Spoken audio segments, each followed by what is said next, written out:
Psalm 90 verse 14. 12. Psalm 90 verse 12.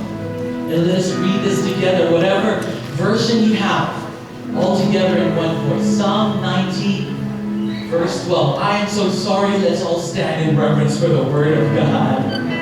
Yes, Lord. Psalm 90 verse 12. Ready? And go.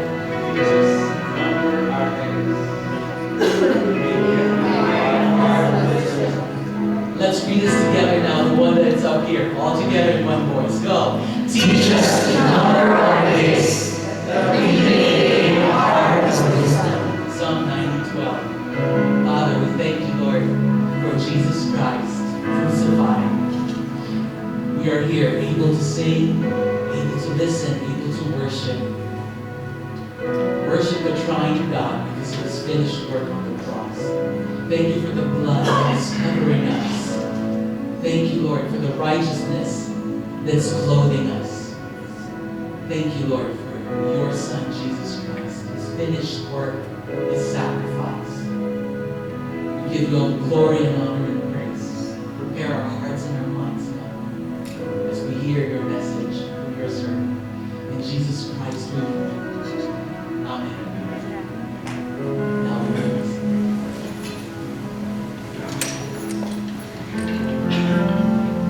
Father, we're about to enter the next year, the next decade. So many things have happened the past year, the past decade. We do not know what to expect the next year, the next years, the next decade, but you are there. You have been our dwelling place throughout all generations. Before the mountains were born, you brought forth the whole world from everlasting to everlasting. You are God. So, Father, we pray, just as we have read, teach us to number our days, that we may gain a heart of wisdom. Teach us to number our days. David, I think we put that in melody some time back. Do you recall that? Can you teach us that song? Number our days. Teach us to number our days, that we may be found wise in you. Let's sing it. Teach us to number our days. Teach us to number our days, that we may be found wise in you. And Father, may the favor of the Lord our God rest upon us. Would you please establish the work of our hands? Would you please favor the work of our hands this year, the coming years, the coming decade, now and forevermore. Amen. If I ask you to tell me a story, a short story, on how you've experienced being favored, do you have one? Ano ba sa favor ang sa Tagalog ang favor? Pabor? Favor. Blessing. I was blessed. I was Pinagpala. I was given an extra special super treatment that was unexpected. I was only supposed to be at the economy class going home to the Philippines. But biglang in-upgrade. Suddenly I'm on first class. How did that happen? As favor. Right? It's not expected, but then it happens and you're wondering why you even got it. Favor. You know, back in the days when I was still single, the reason why I'm so sentimental about this is because most of you heard the news that Lord willing, I am going to be a lolo soon, right? So I'm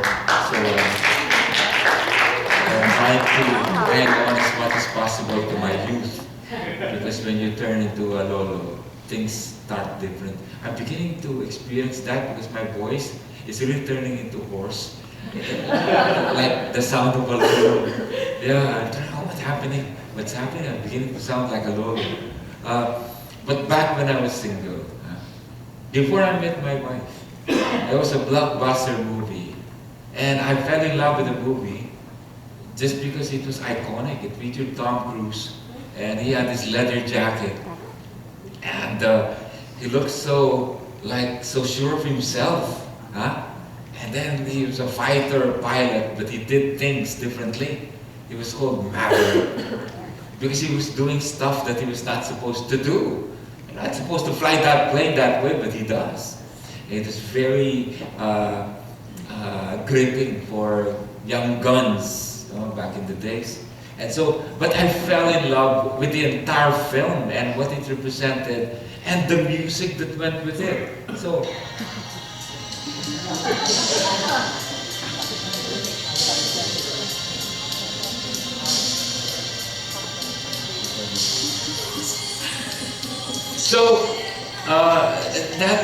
that's not the sermon, no. But the reason why I had to play that, everyone started buying leather jackets.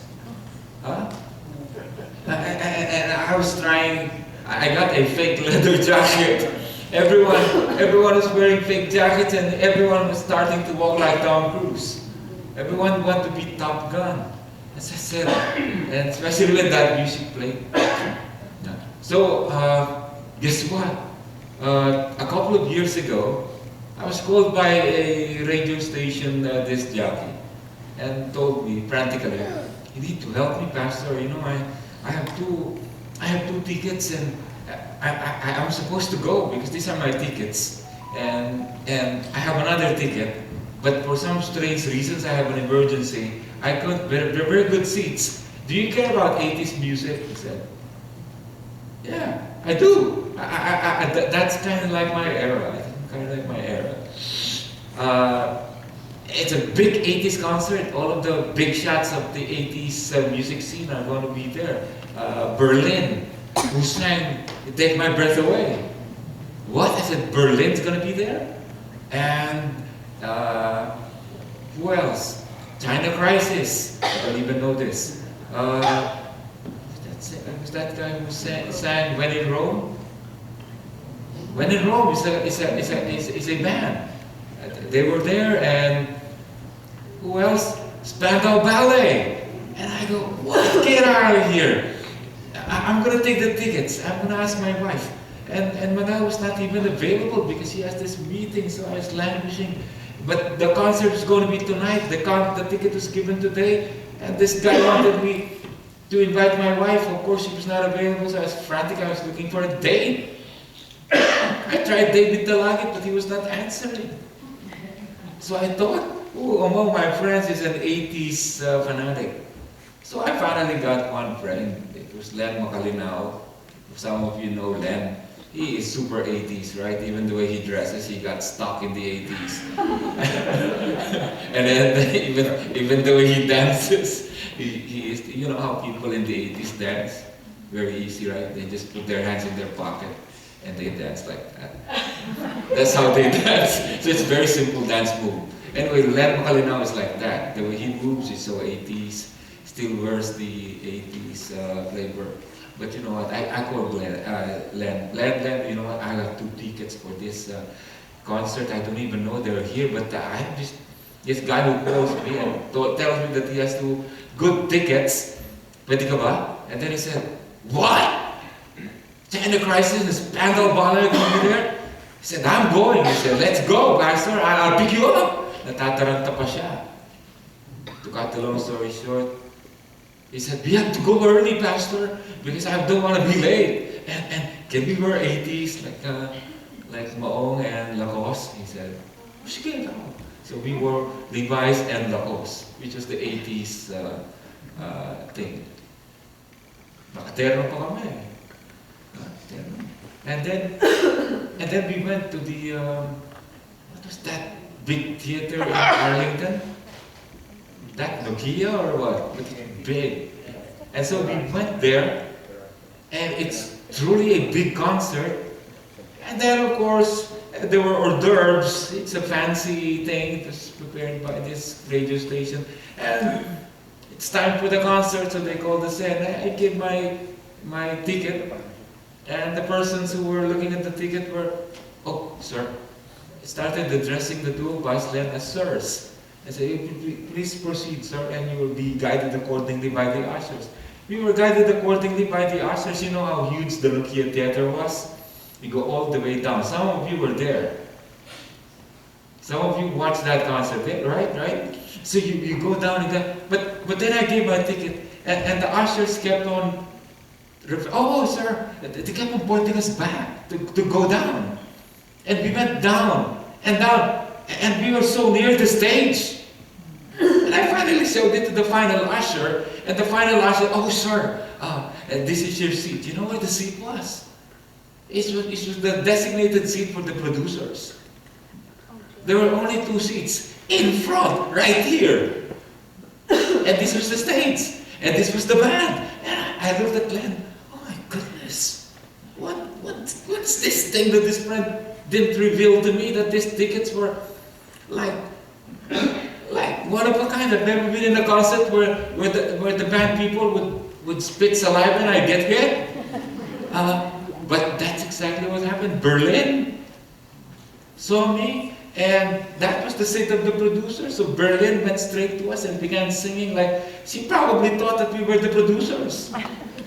Because we were in uniform, Levi's and Ross. And there was a mob. There were beautiful ladies who were screaming at Spandau Ballet, and they were rushing like that. And the security were stopping them. Stop! The producers won't be able to see. We have to be protected. We are the producers. I was thinking, what happened there? That's my simple thing of trying to conceptualize what favor is. You have nothing to do with it. You're just relaxing. You're not even thinking about that, and someone thinks of you. And just gives you a most unusual favor. You don't have a clue. And then when you're there, you're wondering, what in the world just happened? And you begin spinning and say, this is so good. Why did this happen to me? I didn't even ask for this, but this is happening. Do you know, folks, why I had to bring that up? Because when you study what happened to Moses, this is exactly what he felt. Was what God was trying to awaken each and every one of us to understand. That every single day, not every single year, not every single decade, Moses, this is the oldest son. He's trying to emphasize this. I want for you to get this. We have a God of favor. And the thing that Satan wants is for you not to notice this. And for you to be so caught up with other stuff that will distract you from actually recognizing how favored you are. And so we turn to the gadgets and the things that we can buy and the entertainment of Disneyland and whatnot. And whenever we get a new gadget and a new toy, that's we think, we say, oh, I'm so favored. When we attend a concert, we think that's the ultimate favor. When as a matter of fact, what God is saying, what Moses is trying to tell us is, you need to pay attention to this. God is so into this F word. By the way, Satan has a counterpart of an F word. Because you're always disgusted and confused. So what do you say? You say the F word. Because you're disgusted. But you know, the original F word is favor. Huh? And Satan is just trying to get it. But God is trying to disclose that favor, and it's not good for 1 year, it's not good for a decade, it's not good for decades, but it's good for every single moment, every single breath. That's why when you get this favor, you have to say, you take my breath away, God. What in the world just happened? Now, listen, if you have not had that yet, I'd like you to recalibrate your affections today and the way you think and the way you process and the way you believe God. I'd like for you to tell him, God, I don't know what this pastor is talking about. What is he talking about? That when I think of you, and that when I take you seriously, you will take my breath away? Because it's not happening. I really think you're boring, and I really think you're disappointing. And the reason why I'm here at church today is I was just got forced. I don't understand this. But Moses is saying, you have to get this. Because the moment you get this, your life will be altered forever. And you will sing a different song. You have to experience the favor of God. And how does that happen? And so he begins the oldest song, written by the man of prayer, by the way, Moses. By the way, do you know how this gets realized, the language? Do you know the language of favor? The language of favor is not text. The language of favor is not when you get so many likes. The language of favor is not when you get featured in some social media and that you're breaking viral like that. That's not the word of favor. The word of favor is prayer. And so how can we get that?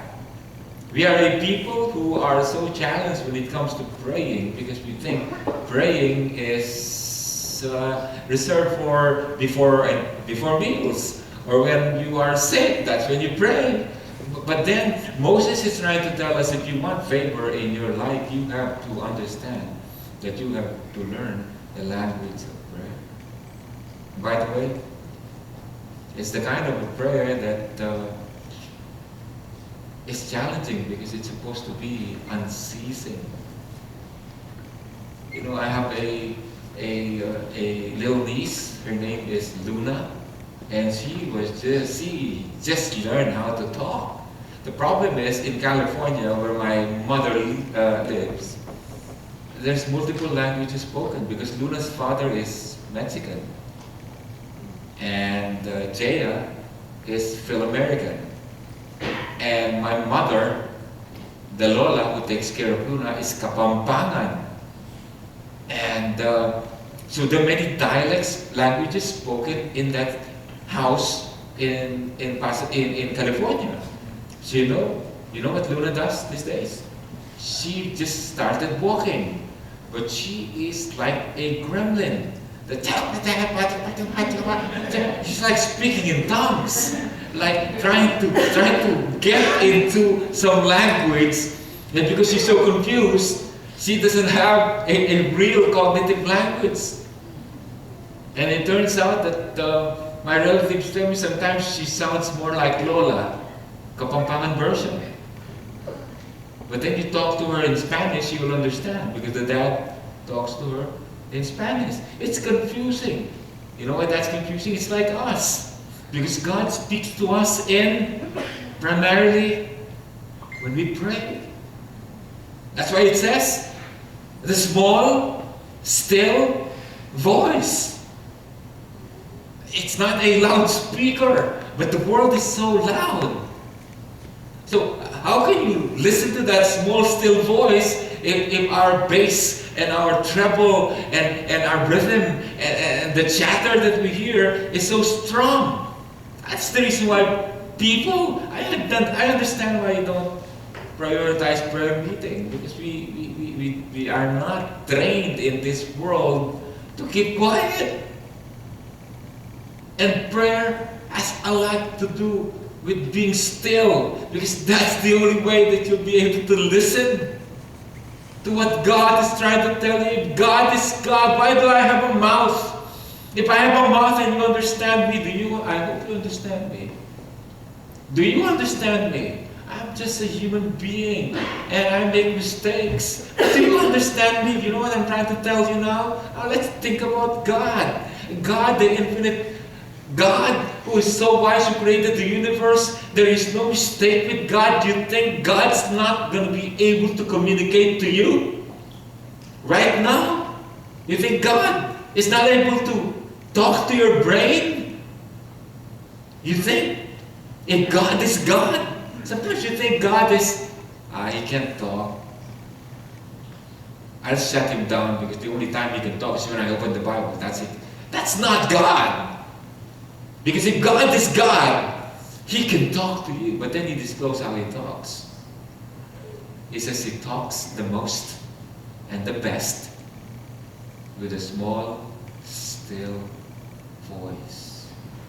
That's the reason why I think I'm getting it. You really have to pull out and intentionally be still and recognize that He is God. You know why? You know why God is joyful now? Because that's exactly what we're doing now. Instead of starting with firecrackers and with a bang to end this year and to end the other year, you know what you chose to do today? You are now sitting down and trying your best to calibrate and listen to the small, still voice of what God is trying to tell you. That's why Moses is disclosing this wonderful thing. Favor is very important. That's why he's saying, Lord, you are my dwelling place. You are my home. You have been my home. My days are fast and furious. My goodness, I can believe I'm already old, he says. One day is like 1,000 to you. What is this that happened to me? He said. And so in verse 12 he says, Lord, these days are too fast and furious. You have to do something for me. This is our teaching text. Teach me. You have to teach me. You have to teach me, oh God, because I don't know how to live my days. You have to teach me to number my days.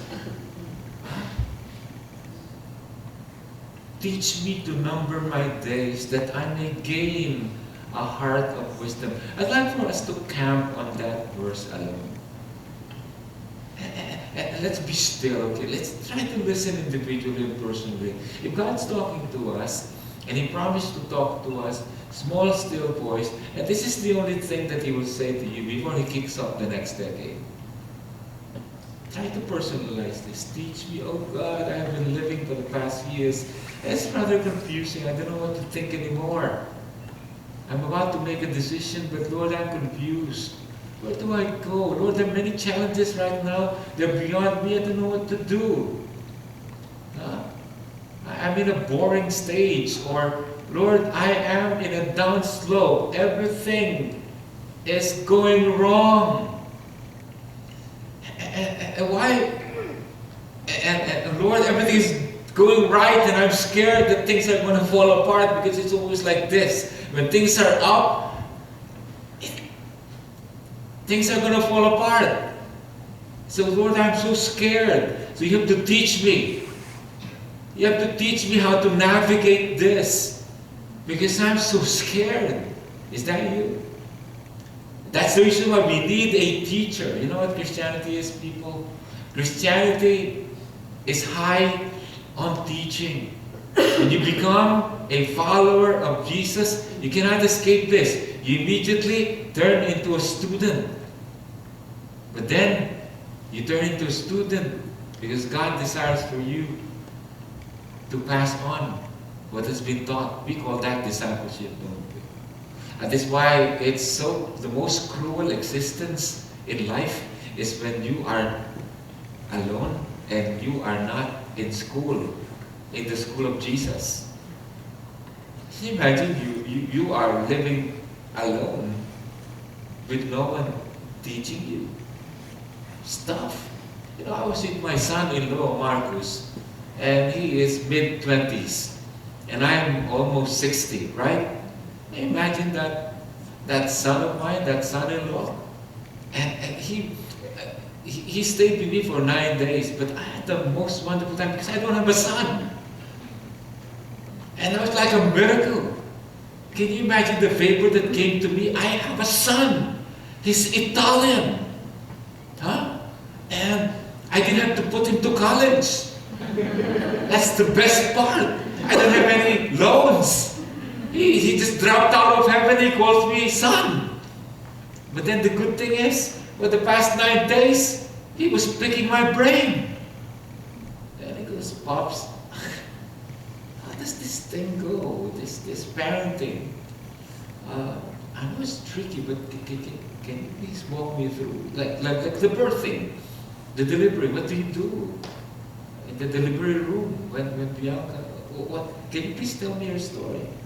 You know, I have to walk him through. And because he knows that to a certain extent I'm not yet done, but to a certain extent I've made it through. That my 2 girls, 2 daughters, once upon a time were little babies, but now they're both married. I said, am I going to waste that wisdom, Pops? Can you please walk me through? The worst thing is you're married and then you're going to be a dad and no one coaches you. Oh my goodness, can you think about that? And the beautiful thing is when you go through it, because I was coached by someone, the beautiful thing is when you reach my age and a son would come and ask you, Dad, can you please tell me how this thing works? And then I tell him, discipleship. That's why we're so big with discipleship in this church, because it's nothing more and nothing less but teaching one another. It's iron sharpening another iron.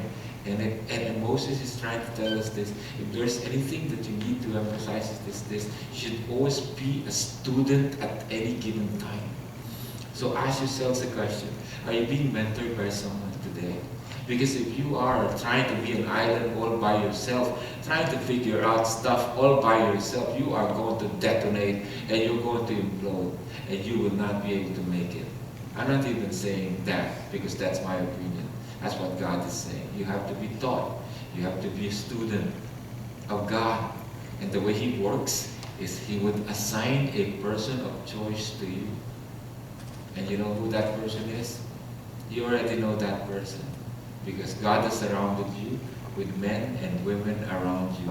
It works best if you're a guy, a guy. If you're a woman. And if God is serious about this, there's already one reserved for you. There's already one reserved for you.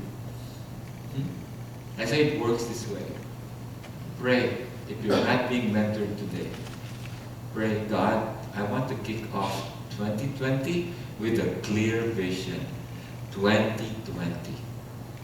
I want to kick it off with a clear vision. Please give me a mentor.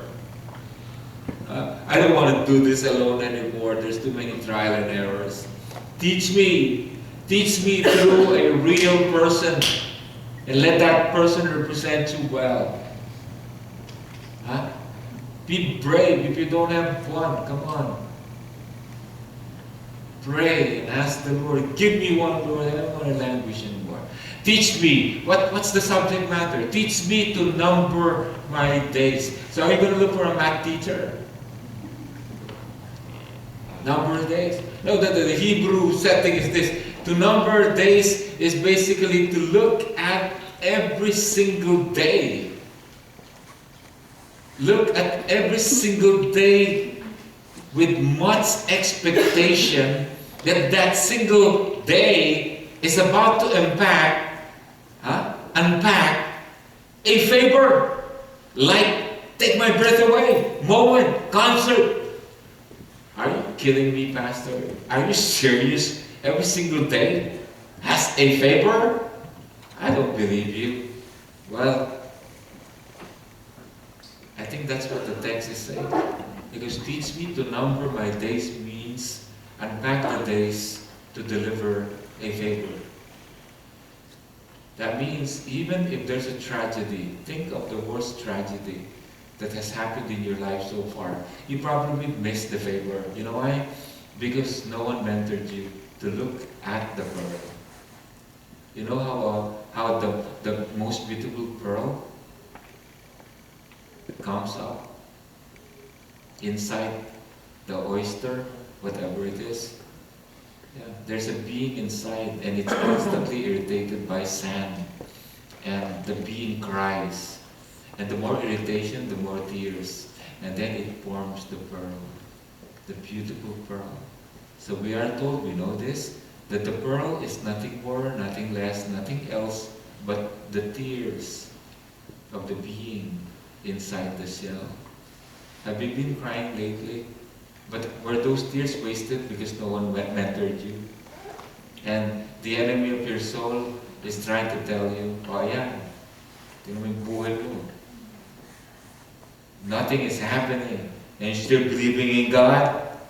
Pull out. Hello there, I'm Siri. What can I do for you? No, don't. Kita mo, maraming pakialamero sa you know, you're talking about God, and even this gadget would interrupt you. Can you imagine the noise and the chatter? The chatter, my goodness, this gadget is interrupting. Just delivering a point. Can you imagine? Have you, what? Do you have tears now? Because I'm sure you do, because I do. Then I just have to tell God. I just have to tell God, Lord, I don't know how to handle these tears. It doesn't make any sense because, you know, but I need a mentor. But then Satan tells you, wow, busy yung mga tao, huwag mo nang guguluhin yung mga yan. Huh? Don't bother the other people. They're busy. That's just a little problem. You want to bother people? Moses is trying to tell us, no, that's what life is about. That's what life is about. You look for another iron to sharpen you because you want to see the spectrum of God. When you're crying, that's the best. When you're sick, that's the best that you call someone to pray for you. Hindi yung 10 araw na akong may sakit, wala man lang tumatawag. Mabuisit ng mga taga-church yan. It's been 10 years that I'm sick and no one's even calling me.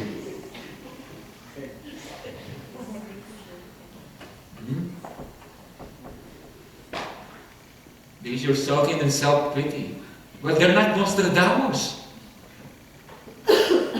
When you're sick, I love Isaac Sisman because I thought he was going to die.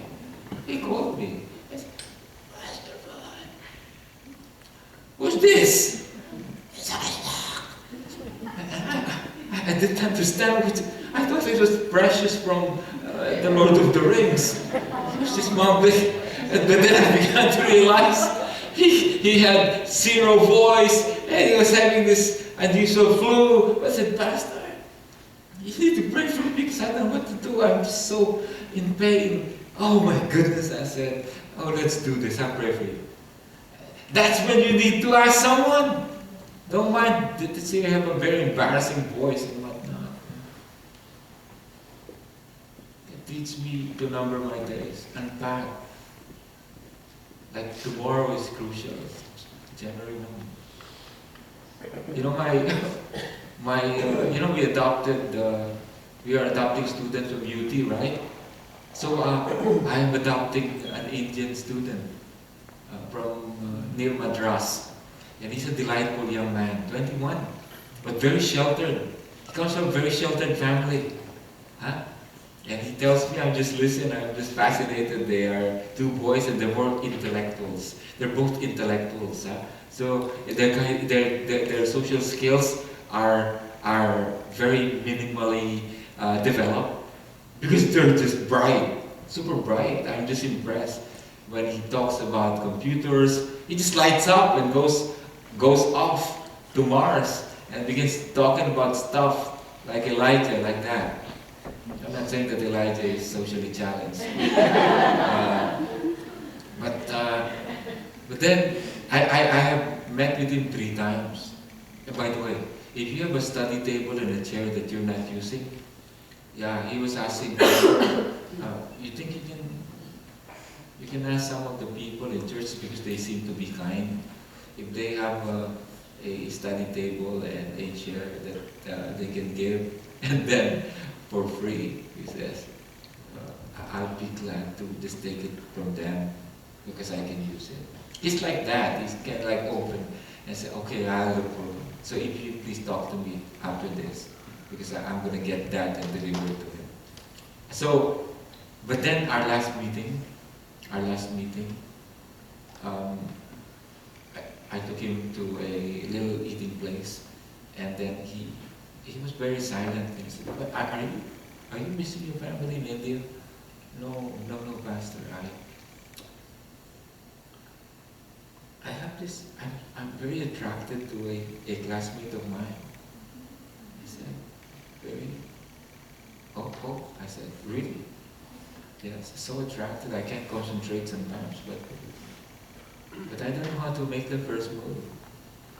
And so he said, "Are you good in this?" He asked me. "Are you good in this? The first move?" "So what do you do?" He said. "If you're a classmate, then..." My goodness, I said, "You're talking to the right person." "I have a PhD in that," I said. Tell me everything." And he just took off, just revealed to me. And before you know it, we were talking like for an hour and a half, and I was just uploading all kinds of scenarios and whatnot, and he's saying, "My goodness," he calls me Russell, because he didn't know at the time I'm a pastor yet. "My goodness, Russell, where did you get all these ideas? It's wonderful. Can't wait to apply them." And he said, "Can we have another session?" My goodness, that's not even the Bible that we were talking about. We were just talking about love, courtship, and marriage. But I felt good. You know why I felt good? Because I only told him the good stuff. I told him to stay away from the bad stuff, because the bad stuff that I did before, it almost killed me. Almost killed me. You know, my first girlfriend? I had my first girlfriend when I was 15. I didn't know what to do. Because she happened to be the richest young lady in that street in our town, and I didn't know what to do because I was only 15, and she was the one who proposed to me because she thought that I was a hunk. I can still remember that night because I stole my dad's car. My dad's car is a 65 Mustang.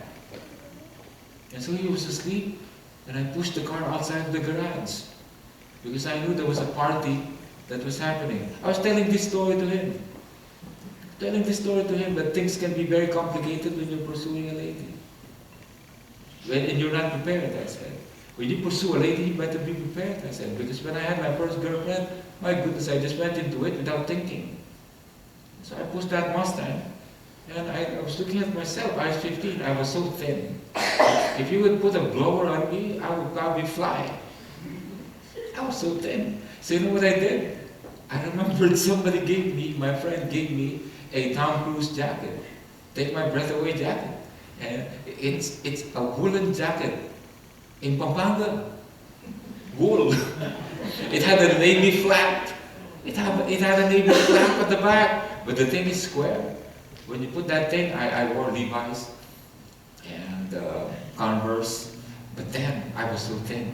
But when I placed that, it was boxy and it was wool, and I looked like a punk. You know, I'm tall.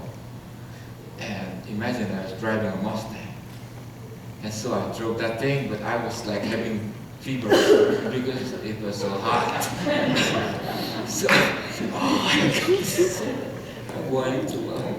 I'm going to a party, and I turned the windows down. And back in the days, I was smoking. My goodness, 50, I was smoking. And by the time I met the Lord, trying to be cool, you know. And I arrived at the party, and the girls were there, the rich girls from St. Scholastica's, and you know, all the Japanese cars, the little junk Japanese cars were parked, the little cars, and here comes a 1965 Mustang. And then I parked it. And then I opened that door, and everyone stopped. People, I'm telling you. I was telling this to my UT, and it was like watching a movie like that. You did that? Yes, I went out like that. And I didn't even close the door, I said, for effect. But I didn't care about that Mustang. And that's when this lady who's the richest got attracted to me, because she really thought I was Tom Cruise. But the problem was when she supported me, I said yes, and suddenly I have a girlfriend. And I'm 15, and she's so rich, I couldn't even afford a date and a gift. It turns out that her birthday is next week, so what do? I stole the figurine of my mother. And my mother was trying to look for her figurine. I said, what in the world happened to this thing? And I said, the helpers, Mom, they broke it. And so he was like rolling on his seat. I said, you did that? Yeah, I said, that's crazy. And she broke off because she finally realized that I was such a dummy. And when she broke off with me, that was a gentle release, because I praise God. I don't even know God, but I praise Him because I had the release. So don't do that, I said. So I asked her, are you ready? How old are you? 21. Are you ready? I know it's very attractive, but are you ready? Do you have deep pockets? Huh? And then he looked at me with a blank stare. Then he said, I better concentrate on studying first, huh? I said, that's not a bad idea. That's not a bad idea. So that's how it works. And teach us to number our days. And here's the best part, so that we can develop a heart of wisdom. Because the heart of wisdom does not come by default. And I'm not saying this only to the young ones, because I'm almost 60, but I feel so ignorant in so many things. You know why? Because I wish I had the strength to invite more mentors in my life. If I can only retrace, I would not waste the wisdom that's around me. I would not waste it. So some also hear this. If we're going to look at this, what does this all mean? Leaving 2019 and entering 2020, the next decade, it is this.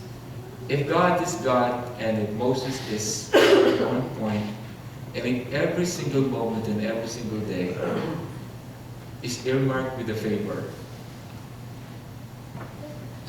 Small, medium, large, but favor from God, because He wants to download an app in your life, because He wants to teach you something. Tell me if this life is not abundantly joyful. That means even if there's a downside, if you experience a loss or a defeat, if there's sadness and tears, God is saying, that's not the main point of why I allowed that on that day. I want to favor you. So be still, go to a quiet corner, call your mentor, pray, and then I'll tell you why it happened. Can you imagine if you multiply that with 365? You know what you're going to do? At the end of 2020, your eyes are going to be 2020. You're going to say what Moses said, I'm a favored man. I'm a favored man. At the end of Psalm 90, he said this. At the end of Psalm 90, he said this.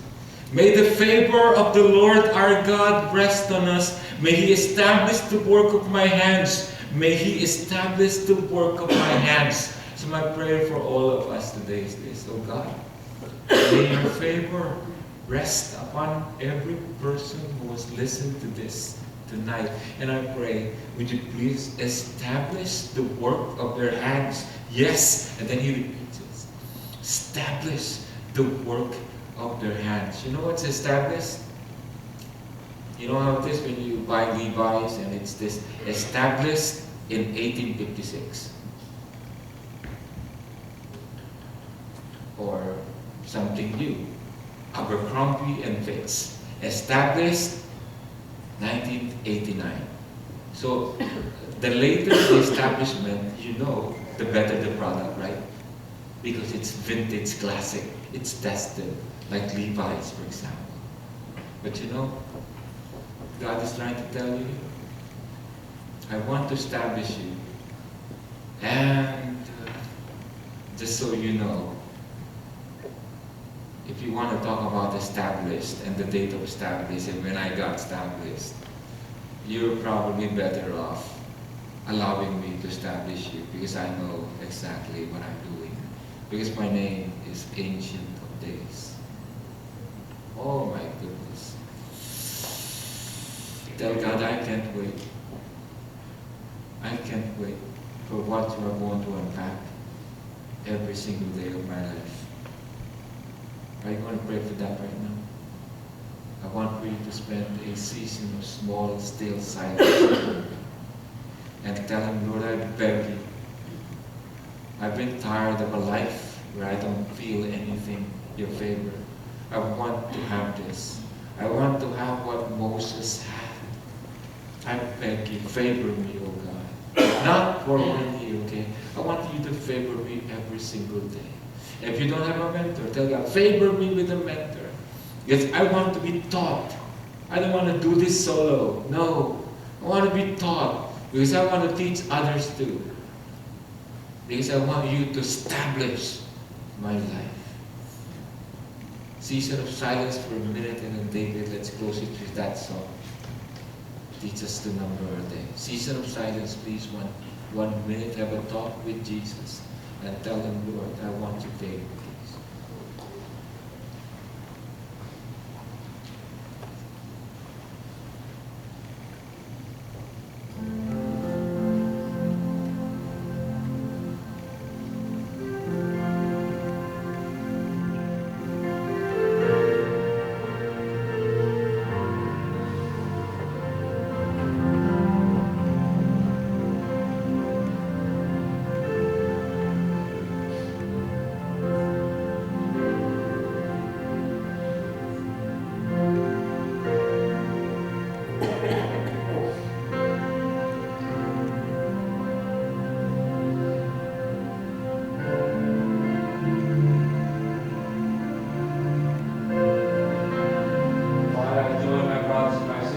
Asking and crying out.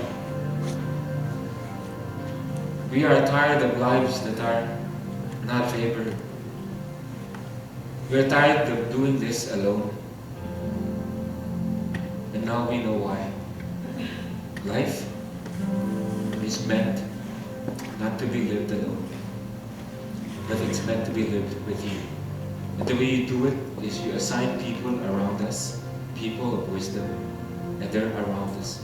It doesn't mean that it has to be old. Some are peers, some may be young.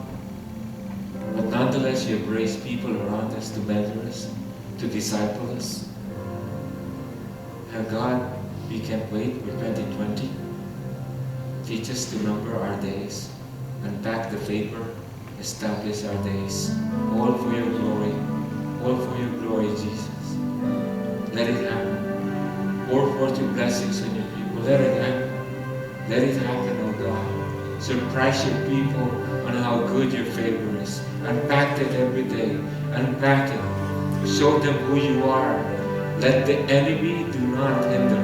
Let the enemy not hinder them anymore. Let them be 2020 with eyes clear. This coming decade, this coming year, every single day, may they see Jesus.